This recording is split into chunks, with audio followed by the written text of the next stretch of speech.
नमस्कार मित्रों, मैं राहुल लाल।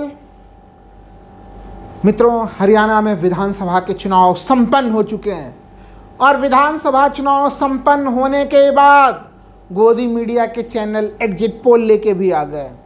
खुशी की लहर होगी आप लोगों में कि हाँ, उसमें कांग्रेस की सरकार बन रही है, लेकिन उसके बावजूद भी मैं आप लोगों को ये बताने वाला हूँ मित्रों कि ये सारे के सारे एग्जिट पोल जिसको आप लोगों ने गोदी मीडिया के चैनलों पे देखा है, वो सब के सब गलत साबित होने वाले हैं।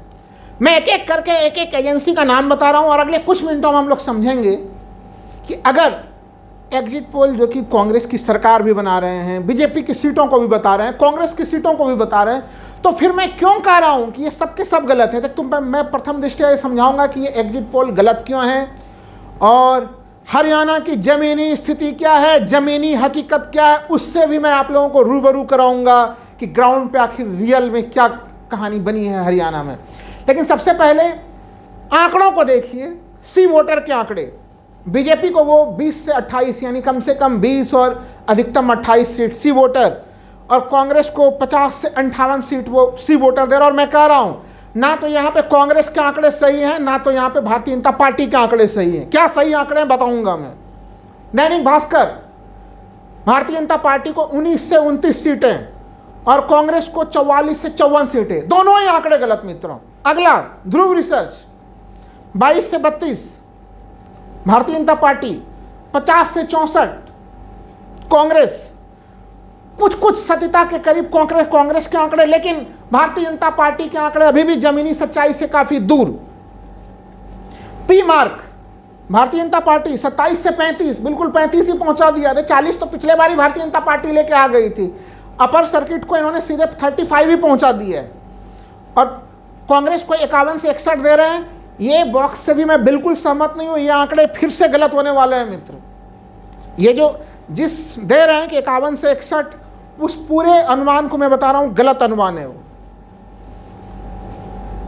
पीपल्स पल्स 20 से 32, 32 तक मैक्सिमम पहुंचा रहे हैं भारतीय जनता पार्टी को, कांग्रेस को 49 से 61। मैट्रिस 18 से 24 भारतीय जनता पार्टी, 55 से 62 कांग्रेस को। एक भी आंकड़े का सच्चाई से संबंध नहीं है। मेरा सवाल यह है मित्रों कि आखिर ये तमाम जो एग्जिट पोल जिन एजेंसियों ने जारी किए हैं, वो अभी भी डरे डरे क्यों नजर आ रहे हैं। उनके अंदाज कुछ ऐसे हैं मित्रों कि हाँ, ये तो हम लोग मान ले रहे हैं कि कांग्रेस की सरकार बन रही है, लेकिन भारतीय जनता पार्टी के आंकड़े को अब भी बढ़ा चढ़ाकर क्यों प्रदर्शित किया जा रहा है, यह है मेरा सबसे यक्ष सवाल। चूंकि आप देखिए, किसी में भी 20 से नीचे का संख्या तो किसी ने दर्शाया ही नहीं है। केवल अगर मैट्रिक्स को छोड़ दें तो वो 18 तक जा रहे हैं, किसी तरह से डरते सहमते हुए पीछे 18 तक वो पहुंचा दिए है।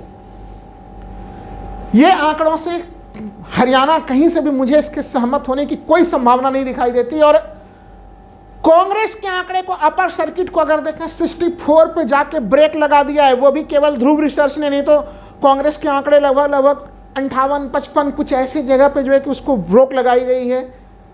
इन आंकड़ों से भी मैं सहमत नहीं हूं। अगर संभावना जो तमाम जो एग्जिट पोल्स ने किए हैं, उससे ये साबित हो रहा है कि ये डरे सहमे हुए आंकड़े हैं, स्वतंत्र आंकड़े नहीं हैं। मेरा सवाल ये है मित्रों, लोकसभा चुनाव में इन तमाम एग्जिट पोल्स ने मुंह की खान खाई थी और बहुत बुरी तरह से जो है कि लोकसभा चुनाव में ये सारे एग्जिट पोल्स मित्रों गलत हुए थे। उम्मीद था कि लोकसभा चुनाव के बाद प्रथम एग्जिट पोल इन न्यूज एजेंसियों के, इन पोल्स के एजेंसियों के सही आएंगे, लेकिन ये नहीं सुधरने वाले हैं। और आप लोगों को लग रहा होगा कि मैं यूं ही इन एजेंसियों से गुस्सा हुआ बैठा हूं। लोकसभा चुनाव में देखा हम लोगों ने, ये तमाम आंकड़े गलत साबित हुए। और अगर हरियाणा के आंकड़ों पे आप लोगों को बहुत खोजने का इच्छा है तो आप जरा इनका 2019 का भी खोज के देख लीजिए इन एजेंसियों का।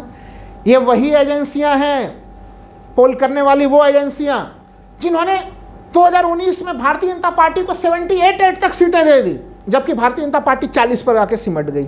तो ना तो आज से 5 साल पहले ये लोग सुधरे हुए थे, और ना तो अभी भी लोकसभा चुनाव के झटके को खाने के बावजूद भी ये एग्जिट पोल के आंकड़े गलत दे रहे हैं। अब आप लोग आते हैं कि आखिर सही आंकड़े क्या है मित्रों। मैं अभी भी डंके के चोट पे कह रहा हूं कि भारतीय जनता पार्टी के लिए 15 के आंकड़े को पार करना एक बहुत ही कठिन चुनौती की स्थिति है। और भारतीय जनता पार्टी को अगर सिंगल डिजिट के आंकड़े भी मिल जाए तो कोई आश्चर्य की स्थिति नहीं है मित्रों। यानी मैं अगर उदारवादी होकर सोचूं तो 9 से लेकर 15 तक, चलिए 15 नहीं 16 17 यहां तक दिया जा सकता है, लेकिन भारतीय जनता पार्टी को 33 35, तो फिर 2019 और 2024 में फिर अंतर क्या बचा मित्रों। तो ये मैं बार बार कह रहा हूं कि बीजेपी के आंकड़ों को बढ़ा के दिखाया गया है और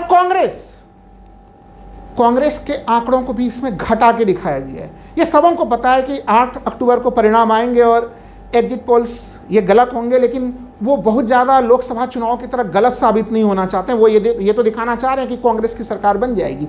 सरकार तो 46 में भी बनती है, लेकिन मैं कहना चाह रहा हूं कि कांग्रेस की संभावनाओं के दरवाजे बहुत बड़े हैं मित्रों, और जो दरवाजे हैं वो दरवाजे इन आंकड़ों में नहीं दिखाए गए हैं। कांग्रेस 50 से लेके 70 तक बहुत आसानी से 50 से 70 के बीच में कांग्रेस कहीं पे भी खड़ी हो सकती है। और ये जो बात मैं कह रहा हूं इसे बड़ी सख्त रूप से समझने की जरूरत है। ग्राउंड से जो जानकारियां मिल रही हैं कि 53-54 सीटों पे तो कांग्रेस की जीत बिल्कुल ही तय जीत है, जहां पे बहुत ज्यादा कोई किंतु परंतु की स्थिति नहीं है। 23-24 सीटें ऐसी हैं जहां पे कांटे के टक्कर की स्थिति है। तो क्या कांटे के टक्कर के हर सीट को भारतीय जनता पार्टी ही जीतेगी? ये अनुमान कोई कैसे लगा सकता है कि हर कांटे के टक्कर को बीजेपी के खाते में डाल दिया जाए? क्या फिर से चुनाव आयोग के माध्यम से कुछ गड़बड़ियां करने के संकेत हैं इसमें? मेरा अभी भी मानना है कि भारतीय जनता पार्टी की जो बिल्कुल जीतने वाली होगी कुछ सीटें हैं वो 5 के आसपास की सीटें हैं, बाकी वो कड़े टक्कर में उनकी सीटें हैं। और इसलिए मैं कह रहा हूं कि चलिए वहां से कड़े टक्कर में से 22 में से 50% सीटें बीजेपी जीत भी लेती है तो 5 में 10 जोड़ दीजिए, थोड़ा कुछ और आंकड़े होंगे तो वो 17-18 तक भारतीय जनता पार्टी पहुंच सकती है। लेकिन भारतीय जनता पार्टी 32-35 इस आंकड़े के ऊपर कैसे पहुंच सकती है? इसलिए बीजेपी के आंकड़े इसमें कहीं से भी सही नहीं है। दूसरी मित्रों, एक चीज बहुत समझने की जरूरत है कि अगर हरियाणा के क्षेत्र में देखें तो कांग्रेस का एक परंपरागत गढ़ है, उस गढ़ में कांग्रेस का प्रदर्शन अच्छा है। लेकिन राहुल गांधी ने आखिरी समय में विजय संकल्प यात्रा वहां पे निकाली और उसका रूट क्या था मित्रों?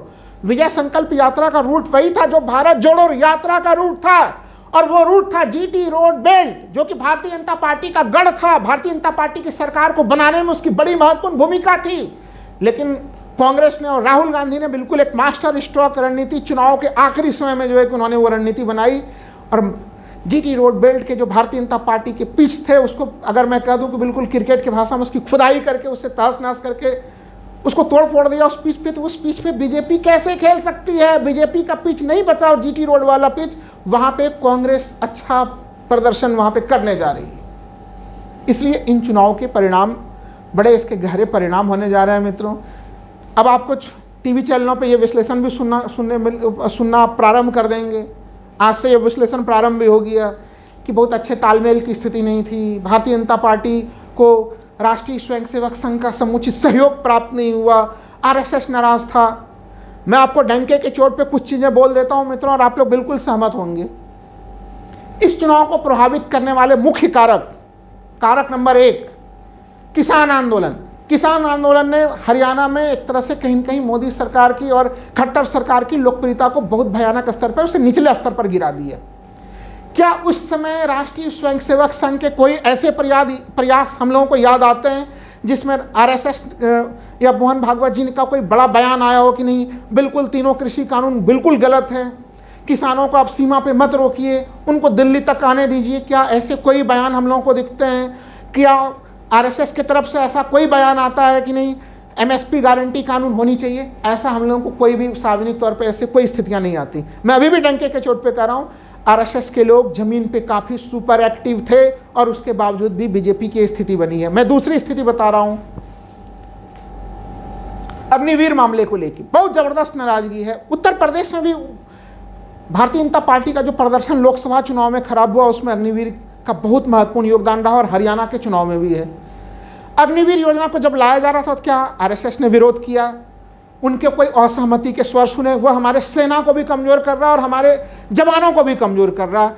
राष्ट्रीय स्वयंसेवक संघ अपने आप को बहुत ज़्यादा जो है कि वो राष्ट्रवादी संगठन के रूप में प्रतिबिंबित करता है, अपने आप को कहता है, लेकिन इस मामले के ऊपर भी कोई सार्वजनिक टिप्पणी उनकी नहीं आई।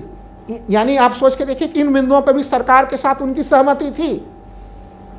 यौन शोषण के मामले, वो भी महिला मुक्केबाजों के साथ, महिला पहलवानों के साथ, इस मामले पे भी क्या एक संगठन जो सांस्कृतिक शुचिता की बात करता है, उनकी तरफ से कोई गंभीर दबाव सरकार के ऊपर बनाने के प्रयास किए गए? नहीं किए गए।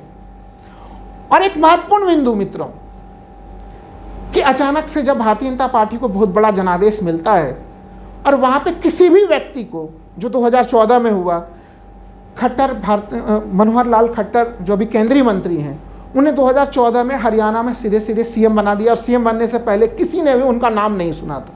यही कारण था कि उनके प्रति एंटी इनकम्बेंसी फैक्टर 2019 में ही दिखने लगे थे। लेकिन क्या आप लोगों ने कोई भी ऐसी असहमति के स्वर सुने कि राष्ट्रीय स्वयंसेवक संघ ने भारतीय जनता पार्टी के सामने में प्रतिरोध दर्ज कराया कि नहीं, खट्टर जी को मत बनाइए, आपके जो पुराने नेता हैं भाजपा के उन्हें जगह दीजिए? या फिर अभी भजन लाल शर्मा बने राजस्थान में, क्या वहाँ पे कोई ऐसी असहमति आई? छत्तीसगढ़ में कोई असहमति आई? मध्य प्रदेश में कोई असहमति आई? बिल्कुल नहीं आई। ये जो चुनाव परिणाम है, मैं आपको डंके के चोट पे कह रहा हूँ कि भारतीय जनता पार्टी बहुत बुरी पराजय की तरफ अग्रसर है हरियाणा में, और वहाँ पे आरएसएस का संपूर्ण सहयोग बीजेपी को प्राप्त हुआ है। इसलिए ये केवल अब बहानेबाजी की कुछ कहानियाँ भी सुनेंगे आप, और ज़मीनी हकीकत की स्थिति यही है मित्रों। इससे संबंधित आगे भी कई व्याख्याएं मेरी जारी रहेंगी। बहुत बहुत धन्यवाद मित्रों।